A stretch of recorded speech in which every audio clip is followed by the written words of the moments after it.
Good morning, Flickin' Fanatics, and welcome to another episode of News and Views here on the Flickin' Reel channel. We are your source for news, reviews, and daily discourse. With me, as always, is Scott Fox, and we have some fun topics to talk about today, and we will jump on that right after this.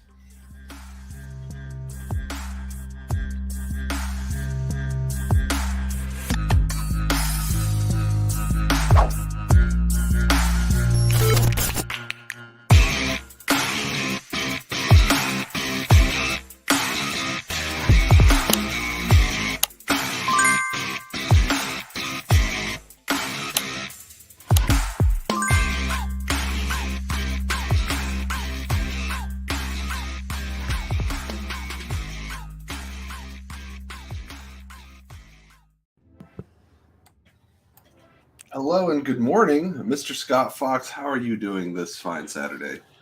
I am well. I am partially rested. The last several days have been super long and super early, and so these little baggies here make me feel like I stayed at the theater too late last night. It's been a week. My job's mostly been good lately, but this last week everyone's dropping like flies. I'm just gonna quick PSA, I guess. Take care of yourself, everyone out there.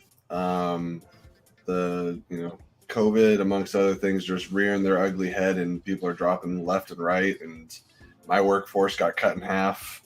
I by default became manager for the week, and it's been a mess. So just be safe, make good choices.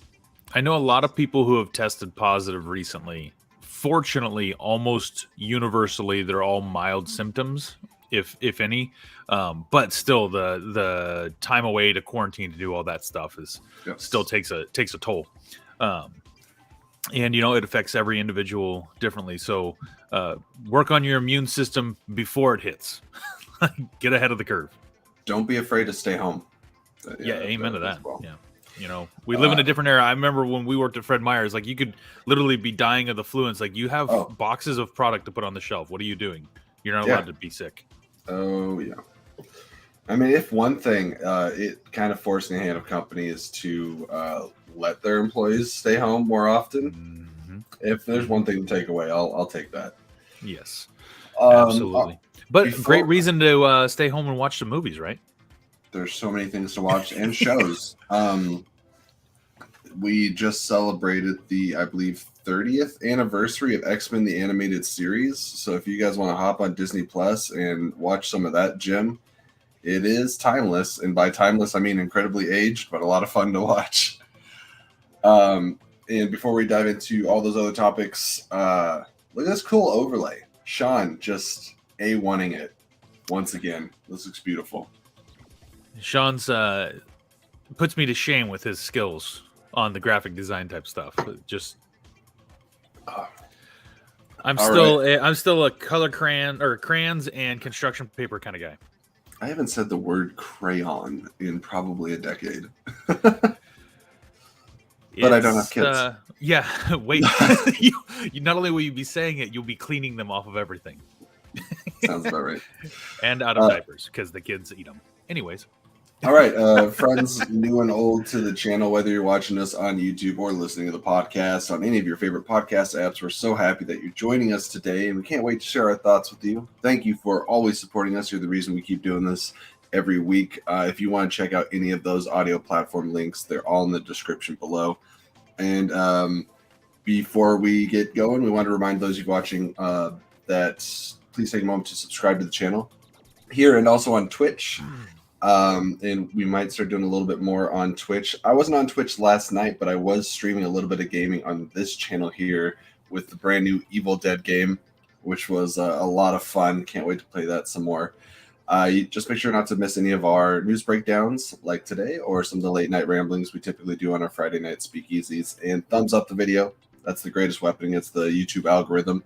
And we are on track. Leave a comment. Leave a comment, please. And if you're watching this on Facebook or you see the link on Facebook, like that helps as well. Let's get to 300 subscriptions. We're pretty close, right around the corner. And if you want to help donate to the channel and keep us going and all that good stuff. I don't know. My brain's a mess right now. We do have a Streamlabs link on this really cool overlay. You see in the bottom right corner there, or bottom. Wait, it's my bottom right. Should be. Yes. All right. And if you're on the go, you can catch us on all the audio platforms. And we do have merch as represented here. You can check that out. I love, recently we've been seeing people like John Lestrina on Twitter posting that they got a shirt or a mug or something of the like and sharing it. We will never get tired of seeing that. So don't stop. Scott, we can talk about Dune again. It's been a while. Yes. I am very excited. There's rarely when you see a movie and they leave a teaser for a part 2, are you like jacked for part 2? That movie, I walked out and I was ready to sit in another 2.5 to 3 hours of movie to see how it wraps up. And now, well, first and foremost, best book to movie adaptation that I can remember in recent times. Done as well as they could have. They cut what they needed to cut. They kept what they needed to keep, and they stayed true to the story without bastardizing it in any way. Absolutely. And so now, knowing how well they did that, Dune 2, and by the way, Dune won what, 6 Academy Awards? I think you're exactly correct. I believe it's 6 Academy Awards. This paints the picture for where are we talking like a 12 nomination type of Lord of the Rings type of run after the second. Lord of the Rings didn't get a whole lot of praise, or it got some awards for Fellowship and Two Towers, but Return of the King is where it all came home. And Denis is looking to do 3 parts. I think the first book in 2 parts, and then Dune Messiah as the third. So we'll see if that. But I would think the second part of Dune would be the one maybe to get all the awards or get all the excitement. Yeah. I don't know what Dune Messiah is going to be unless they inject a little bit of testosterone in that, because that book was a bit on the dry side, no pun intended, with all the Dunes things. But Scott, why are we talking about Dune today? We're talking about Dune because there was a recent addition to the cast, joining Florence Pugh as the Princess Irulan and also Austin Butler as Fade Rautha. Now we have Christopher Walken joining as the Emperor, the Shotum Emperor. There's a lot of words that I haven't heard out loud in a while, so I'm not sure if that's exactly right. But basically, one of your bad guys, the guy above Baron Harkonnen. I almost said Baron Mordo. It's been a week of Doctor Strange. Baron Carl Mordo. The addition of Walken. One, he's a great actor. He brings his own flair, his own style to everything that he's in. He has his own style, mannerism, the way he speaks, delivers stuff. But people love to talk about Walken because he's so quirky. But beyond being quirky, Walken is an incredibly talented actor. His breadth of work is incredible, and the fact that he's being picked up to play a serious role in this movie, I'm excited for it. I am so utterly fascinated because there was a lot of names bounced around: Daniel Craig, Idris Elba, English actors with a lot of gravitas to their roles. Not to say that Christopher Walken doesn't have that, but it does seem like the other direction. And when I think of Christopher Walken, I think of Max Schreck in Batman Returns. I think of Click. I think of The Headless Horseman. I think of Joe Dirt. It's so strange. I have a weird filmography in mind for Christopher Walken. Or I think of King Louis in the recent Jungle Book. Or he also was in the ABC Pan the Musical as Hook. So all of these things, I'm looking for the direct line to the Emperor and Dune. But the great thing is, so he would be somebody you could easily say is past his prime. Sure. Prime Walken was probably 20 years ago. He's I think 78 years old now. I gotta really quick interject. You saying Prime Walken, the way my brain works now is like picturing Optimus Prime with the voice of Walken, and I said that, please. What? Now we're going down a rabbit hole because could you imagine Christopher Walken Optimus Prime versus Hugo Weaving's Megatron? Like two wonderful voices battling it out. But you got to take the over mechanism, the mechanical portions that they added into Hugo Weaving's voice to make Megatron sound the way he did. Like, let it just be Hugo Weaving and Christopher Walken dialoguing it out. And if you ever want to know exactly how beautiful Hugo Weaving's dialogue ability is, go watch V for Vendetta. Oh, absolutely. But anyways, I love that you mentioned Joe Dirt. One of my favorite Walken quotes of all time comes from that movie. And I wanted to know, are you ready to do a Walken impersonation for our audience this morning? You're talking to him all wrong. Speak to him again like that, I'll hit you in the face with a soldering iron. Right? Is that what we're talking about? No, that's hold on, because that was the one I was going to quote, but you said it almost right. It's whoa. Oh, yeah, you're talking to my guy all wrong here. You got the wrong tone. If you do it again, I'm going to stab you in the face with a soldering iron. Wow. If you guys want to see more Walken impressions from Scott Fox's stream, link is right down there in the corner. Oh man, literally one of my favorite quotes of all time because it's so random. By the way, what's his name? In that movie? Yeah, well, he has a name, but then after he goes into hiding, he has a different name. Oh, when he makes that quote, Gertby Frobe. Perfect.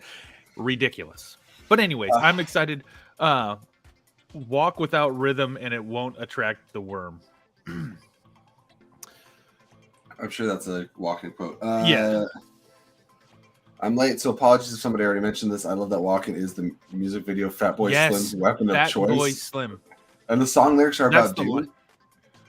That line that he just wrote, the walk without rhythm and it won't attract the worm, is wow. Is from that. That Fatboy Slim video was so random back in that was late 90s. Do you think Denis Villeneuve just went on Google and searched Dune references and someone's like, Christopher Walken was in this music video? He's like, that's it. That's the one. He has this weird cat prance prowl thing that he does in the video that is just I'm not going to replicate it like I did the Van Damme dance, but it's something to behold. And if you haven't seen it, you definitely have to go to YouTube and watch Weapon of Choice by Fatboy Slim. Something I want to address, unless they make changes to the material, which at this point I trust Denny. If he wants to make like a little fudging here and there to make it line up with his vision, I love his interpretation of Dune. So like I'm here for it.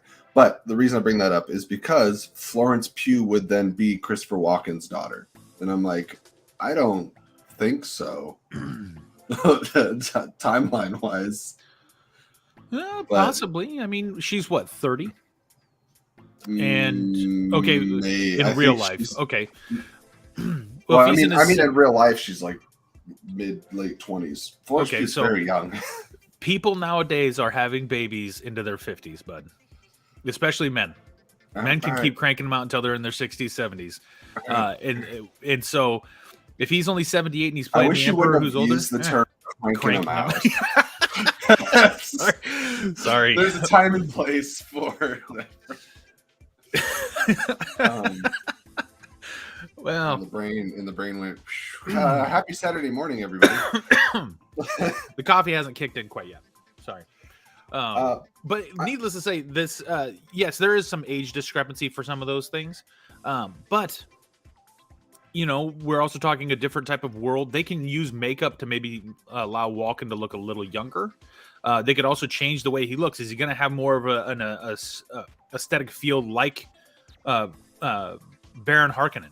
Is he going to be puffed up and huge and floating around a little bit? Or I can't remember exactly the descriptions.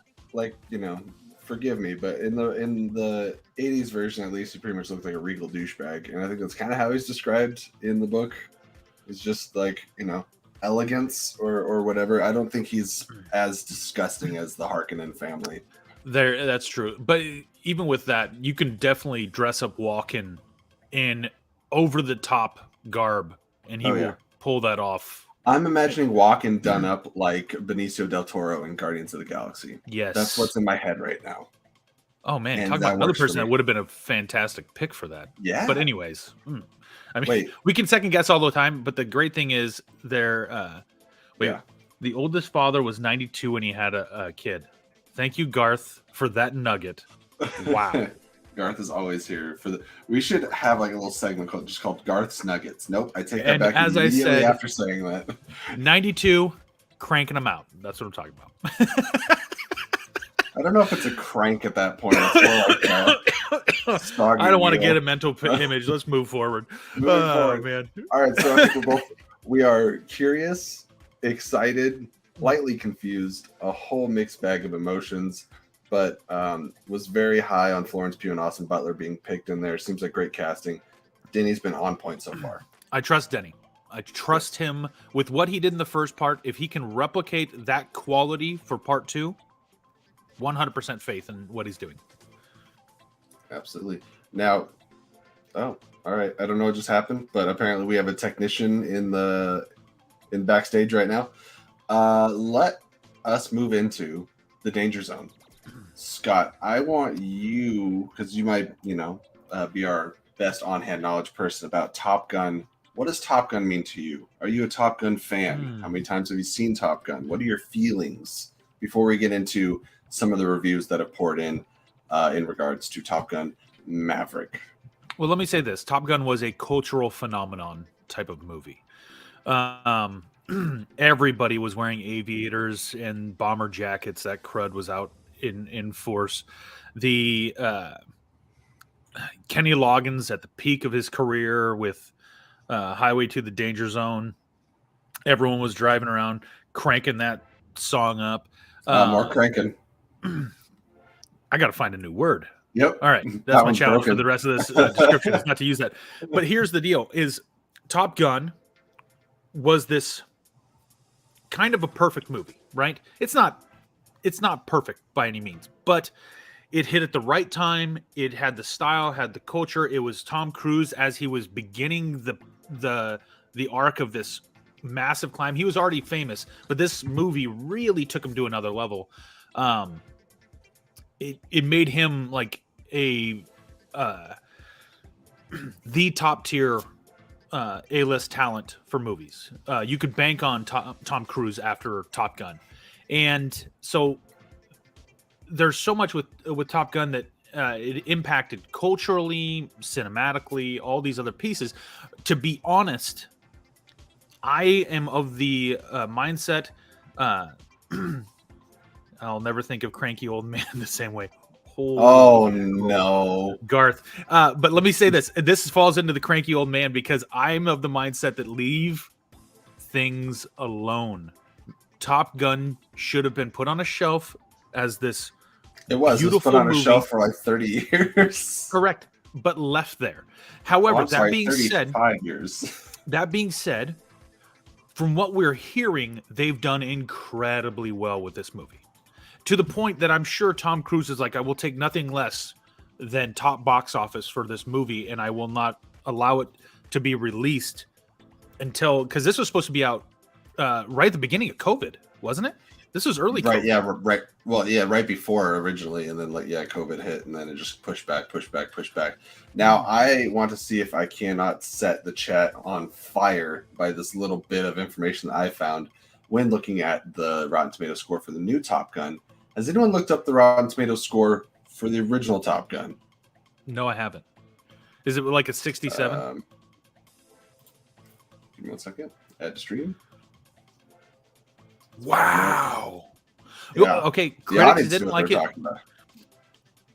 Well, and this is one of those things where there are movies that don't connect well with critics, but then resonate with audiences.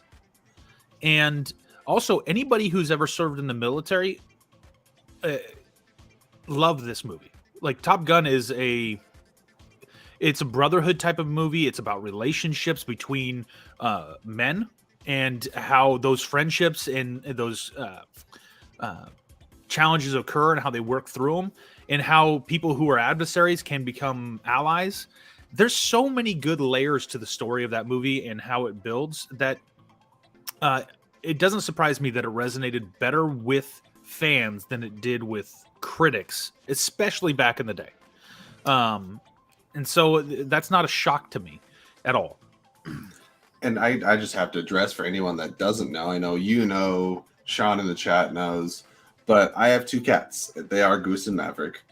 Ironically, I saw the first Top Gun, I believe, for the first time during the early pandemic. It just like it didn't exist in my family's like repertoire of movies that we watch, so it didn't get watched. I missed it, but now I've seen it. I think it's great. I think it holds up very well. I remember great chemistry. I remember as a kid crying when Goose died. As a kid, oh yeah, it's a gut wrencher. That movie's been out, 30 odd years, and I didn't know anything about it. So it still hit me. When Goose died, I went, holy shite. And hopefully everyone that's watching this has seen it. Yeah, spoiler alert. But that's the thing is that movie, it connected emotionally. Because also anybody who was also served in the military and has lost a comrade or a fellow soldier, that is a devastating blow. Devastating. And I have not served in the military, but I have many close friends who have. And I also, my oldest 2 sons' stepdad has served 3 tours overseas, and he has had to deal with the loss of soldiers. And it is, it's something that movie brought for people who have not served in there. It gave us a little glimpse of what that looks like, and it was really captured well in that movie. That's one of the reasons why I was like, why are you going back and readdressing this? But I tell you what, that trailer with Maverick busting through the 2 planes. Good morning, aviators. Yeah, this is your captain speaking. Just is one of those things where and this it is felt like the same guy. Like he picked up that role and yeah. didn't lose a beat on who Maverick was. Like it felt like the same obnoxious guy that was in the first movie, who is pretty arrogant, sliding right back into the same role. And as somebody that didn't grow up with an emotional or nostalgic attachment to Top Gun, every time I see that trailer, it gets me every time. And the second time I saw Doctor Strange, and I saw it in Dolby, they had like a 5 or 8 minute long scene from Top Gun Maverick. And man, your heart gets pumping. And the amount of stuff they did, like in camera with like inside the planes, and the amount of practical work that they did here, it's phenomenal. And this is a movie I want to see. I have my tickets, actually. I can go look. I think I'm seeing it in Dolby, but I want to feel this movie. Oh yeah, definitely. All of that you need the updated audio.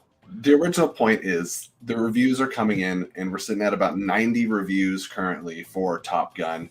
And with those 90 reviews, it is at 97% approval rating on Rotten Tomatoes. I want to read some of the reviews here. That means only 2 people. Yeah. If you have 90 reviews and you're at 97%, 2 people out of 90 didn't recommend this movie. Which is exceptional. I mean, the critic score for Maverick right now is sitting higher than the audience score was for the original. And I'm hearing multiple people say that they straight up think it's better. And you rarely hear that with a sequel. But I mean, the great thing is this was not a sequel that came right on the heels. It's 30 years removed, so there's an opportunity. It had to justify itself, yeah. Yes. The first review says Top Gun Maverick hits the target with explosive force, and then Joseph Kosinski, who I believe also worked with Tom Cruise on Oblivion.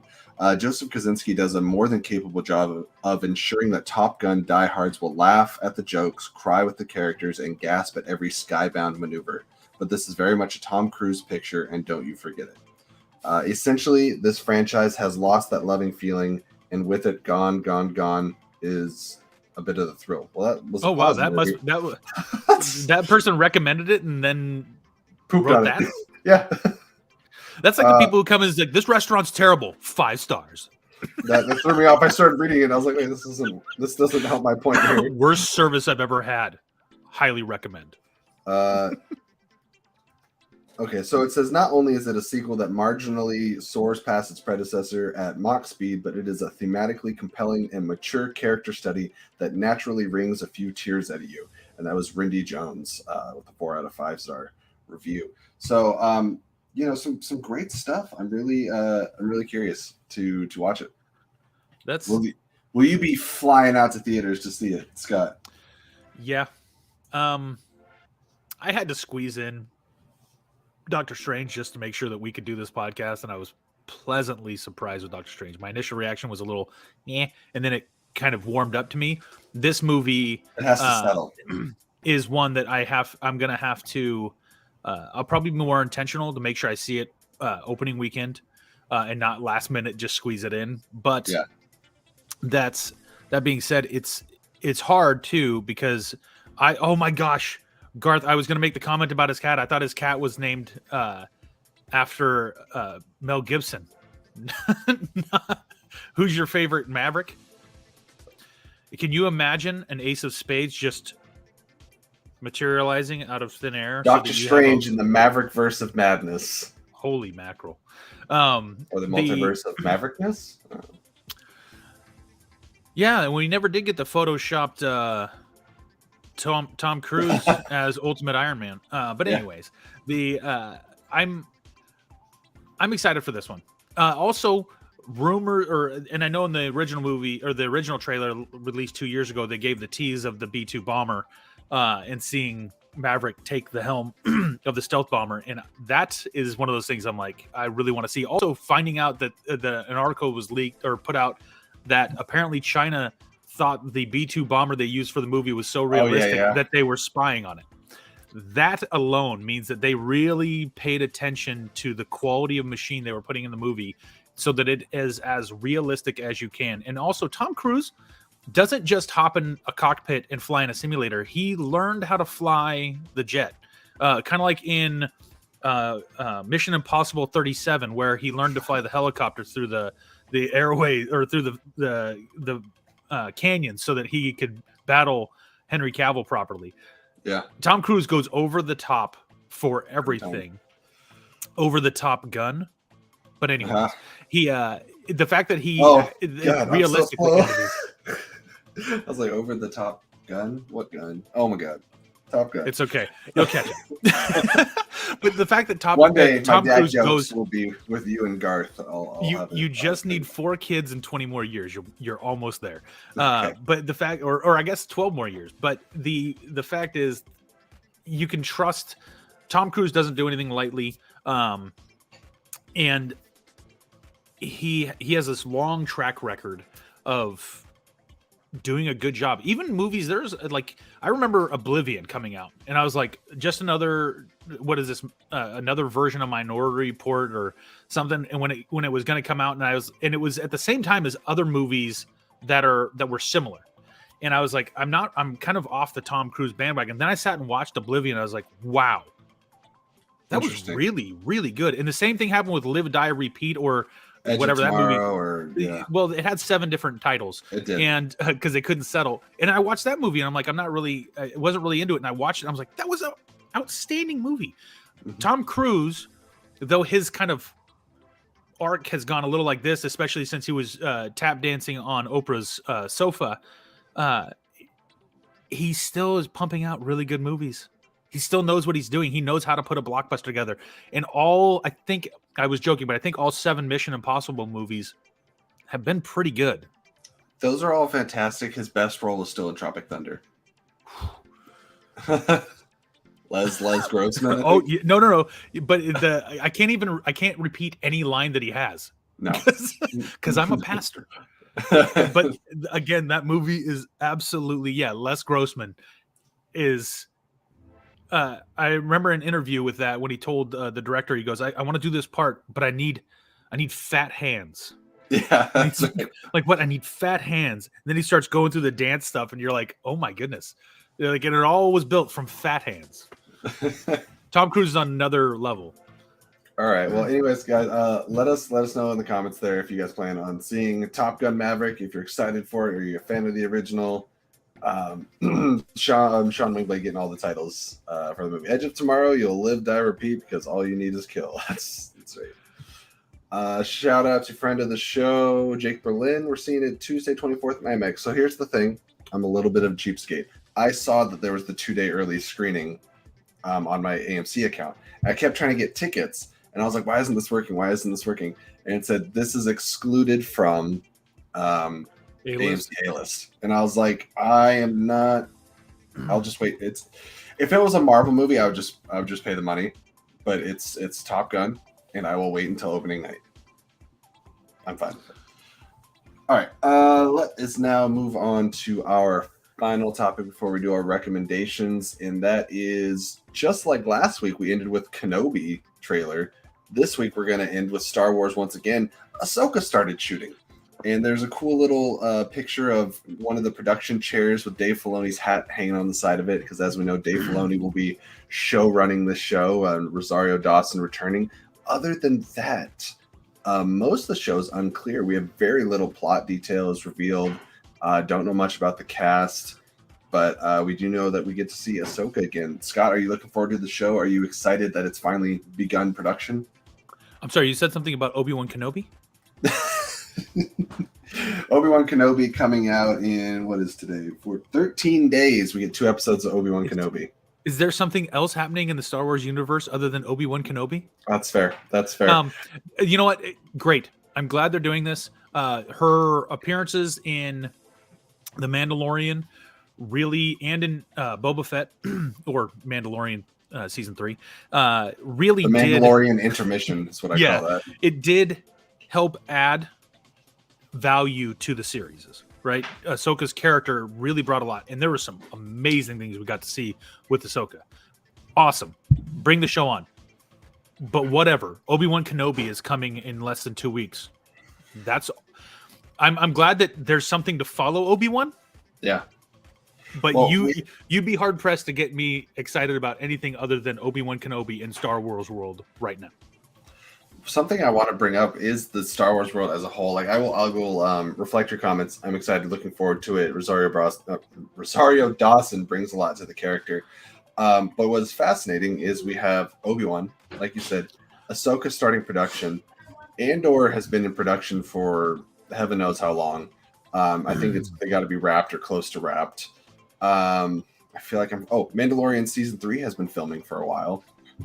So we have, let's see, Obi-Wan, Ahsoka, Andor, Mando, at least 4 shows in various stages of like production or post-production, and other things announced on the way that haven't started filming yet. But we have nothing concrete movie-wise to go off of. Patty Jenkins' Rogue Squadron got delayed like indefinitely. We don't know how long or what's going on with that. We know Kevin Feige is producing a Star Wars movie. We also know that Michael Waldron from Loki and Multiverse of Madness is writing that show. And then we have a Taika Waititi directed movie that is separate from that. But we've gotten no real news on any of those things. The end of this month is Star Wars Celebration. Do you think they're going to have a push for movies? I hope so. At least one. If you can't, clearly they're putting a lot of weight behind these Disney Plus series, and they've been fantastic. Boba Fett was probably the weakest of what we've received, but Mandalorian season 1 was outstanding, and it was hard to say that they could do this, but season 2 outdid it, at least in my opinion. I agree. And left it wide open for the future, which is what Boba Fett built off of. We're getting Obi-Wan, which is something that fans have been clamoring for a long time. Bad Batch season 2.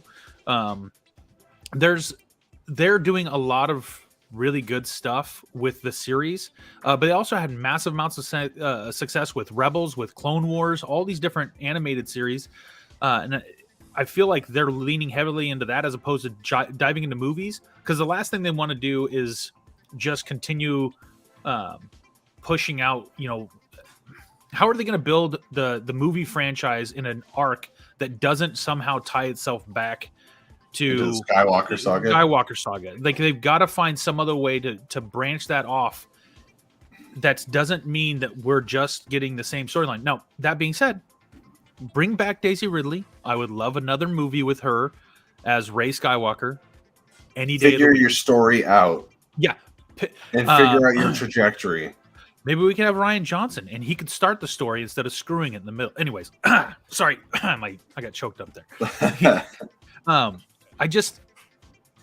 hope they announce a movie, but really they need somebody that, and this is what they've been lacking, that I'm hoping that Jon Favreau can be for this, is to plan a full, long arc of where are we now and where do we want to go and where do we want to take these stories. I agree with Garth here. If they go to Tatooine, I may lose it because, as we know, like at least half of this Obi-Wan show is going to take place on Tatooine, and but Tatooine does remind me the one thing that we do know is Hayden Christensen will reprise his role, presumably as either a Force ghost or a flashback in the Ahsoka series. So we're going to get a return of Hayden. Yeah, that's cool. I was trying to bring it back to the topic for a second before diving into just general Star Wars talk because I get. Oh yeah, sorry. Funny. No, I'm with you. I'm same wavelength as far as discussing what's going on with Star Wars. If Hayden gets to reprise the role of Darth Vader or of Anakin Skywalker in Ahsoka, oh man, there's so much goodness that goes with that. And then the question is, okay, well, who's Ahsoka training? Who's she's building up for the future? Like where is this going to be the essentially the Rebel spinoff that a lot of us imagined it to be? Do we get Ezra Bridger officially? There's so many rumblings that Mina Massoud is going to be playing Ezra Bridger, which I think is actually really cool casting if true. And then I want confirmation on Thrawn because they clearly hinted at Thrawn in Mandalorian season 2. Luke made the perfect comment. You can tell that Hayden is excited about this, about picking up the mantle. Yeah. This may be controversial to some people, but between the prequel trilogy and the sequel trilogy, I think Episode 3, Revenge of the Sith, might be my favorite of those 6. And falls in right behind. The Force Awakens would probably be the best one of the 6. But then the Revenge of the Sith is right on the heels of that. The fall of Anakin Skywalker is one of the most just crushing things to see in any movie, because you've been with this character for 3 movies, and then you see him. Everything they were fighting to do to stop him from going this direction happens. That movie is so stinking good, and I love the idea that we're getting to see Hayden reprise the role as Darth Vader, and then we're going to get to see him, Force Ghost, reprise the role with Ahsoka, or maybe even flashbacks in Ahsoka. All of that is gold to me. And I think you can do deep fakes with Hayden Christensen. They'll probably be technology-wise a bit easier than they were with Mark Hamill. He still looks young. Hayden Christensen doesn't look as old. Mark Hamill, he first started as Luke Skywalker in 77, 45 years ago. Yeah, that's a little harder to cover the gap than 20 years. 20 years is a smaller adjustment. And in Hollywood nowadays, everyone seems to be much younger than they look. Well, I want to touch on a point that you brought up, and you said that I think we're all kind of hoping maybe that they separate themselves from the Skywalker saga. Michael Waldron, who was working on the Kevin Feige film, said he was very excited to be writing for something that didn't feel like it was attached to a show, an existing movie, or an existing property, and to really get to take their own spin in the world. I'm paraphrasing a little bit. So it sounds like this Kevin Feige movie might be completely detached, which then brings up the question, are we maybe finally getting an Old Republic movie? Or is it going to tie in to not the book specifically, but this new concept of the High Republic that they've been doing in the comics and in the books and stuff like that, which is not thousands of years before Phantom Menace, but it is hundreds of years. Are we going to get a Darth Bane, Darth Malgus? There's a bunch of guys. Darth Revan. Yeah, there's so many in the fan casting of Keanu Reeves as Darth Revan. There's so many cool characters they could run with for the future. But I would love an Old Republic because it predates everything so far that you can kind of just say this is something completely different, and The we can beginning begin of the new. Sith and the Jedi. Yeah, and all you got to do is make sure that they don't somehow butcher something in the story so badly that the rest of Star Wars doesn't make sense. I would love to see like the The conceptually. Sith Academy. Sorry. Yeah, but I would love to see the discovery of like weaponizing the Force, because even though the Jedi do it for good, the Sith do it for evil. At some point, somebody had to like feel this energy that binds us, surrounds us, penetrates us, and all that, and use it to their advantage for whatever purposes they do. I would love to see that discovery and the real beginning of the mythology and methodology of the Jedi. I think would be a lot of fun. Well, yeah, to find out who discovered one to tap into the Force, but then where's the break between, hey, I'm using this for good, and the first person to say, I can manipulate this to my advantage by twisting people's thoughts. That would be a great way to explore. But you're talking like deep Republic. The dawn of time. Everyone's waiting for Star Wars: The Old Republic, and Scott's here with Star Wars: The Deep Republic. Yes, just cranking out Star Wars from the Deep led Republic. by Christopher Walken as the first person to discover the use of the Force and the tie to it. Stab you in the face with a lightsaber hilt. Yeah. Wow. All right. That brings it all full circle. We can wrap up. Full circle. All right. So that was our topics for today, guys. Now we're going to wrap up the show with our weekly recommendations. And I have something on topic. Scott, did you have something ready to go? Yes, briefly. Okay. I'll let you go first real quick. So I've been following the Johnny Depp defamation suit against Amber Heard, and it has inspired me to dig back into some of Johnny Depp's older catalog. And so I was wondering where the inspiration was going. I was like, watch court trials? No. But and it's challenging because, his relationship with Disney is now severed because of everything that happened. But Curse of the Black Pearl is such a fantastic Pirates of the Caribbean movie. It's not just a fantastic standard. It is. I've watched that movie so many times I can't even count. And because it used to be that I was bored and it would pop on TV, I'd just be like, well, I'll just watch this. It's so good. Clearly it was the benchmark that set that whole entire franchise on fire and led to some good, some other movies. And but Curse of the Black Pearl introduced us to an iconic character that has also seen Johnny Depp do some amazingly good things with children's charities, children's hospitals. And I'm going to be watching that movie, but I'm also going to go back a little bit deeper into his catalog and probably watch Edward Scissorhands this week just for some nostalgia, because it's weird. And you got to love the pairing of Tim Burton and Johnny Depp is one of the best things you can get out there. So those are my recommendations. I won't say that this isn't the place to actively take sides on the trial, but like Scott said, one person shows up for children's charities, the other person takes craps on beds. So with that, I will go to my recommendation for the week, and it is with great sorrow that I make this recommendation, but it is relevant for multiple reasons. Just yesterday, I believe, was the passing of actor Fred Ward, who I primarily in my youth growing up knew him as Earl Bassett. Did I just pull that last name out? Yep. Wow. I didn't think I had that in there. Earl Bassett from the Tremors franchise, both Tremors and Tremors 2 Aftershocks. And it's a huge bummer.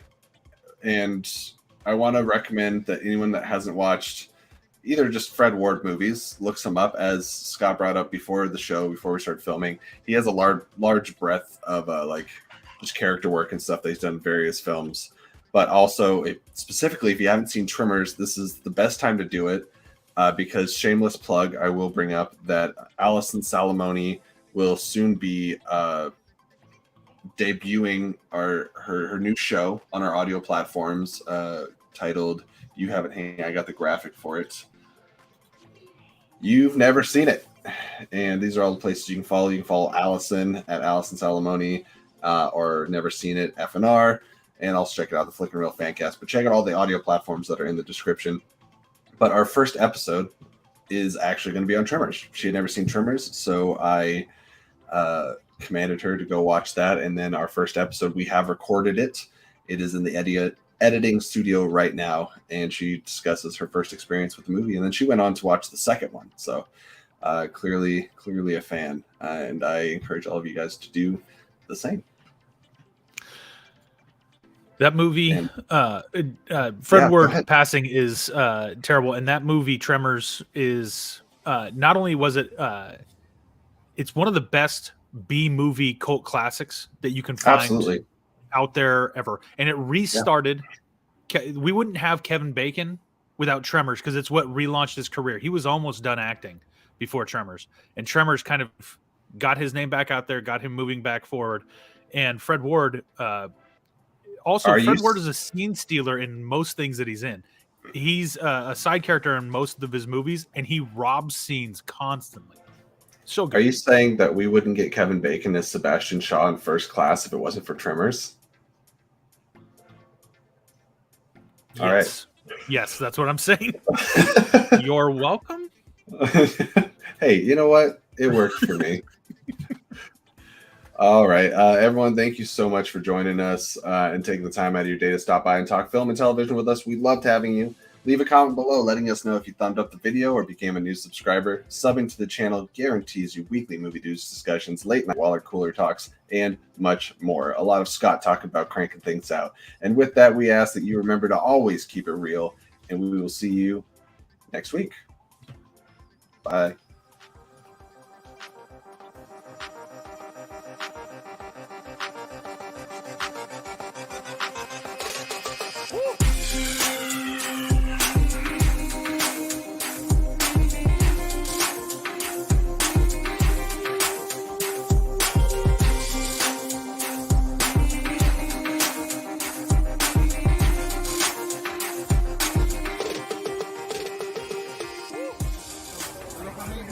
This is the sound of dun, dun, dun, dun, dun.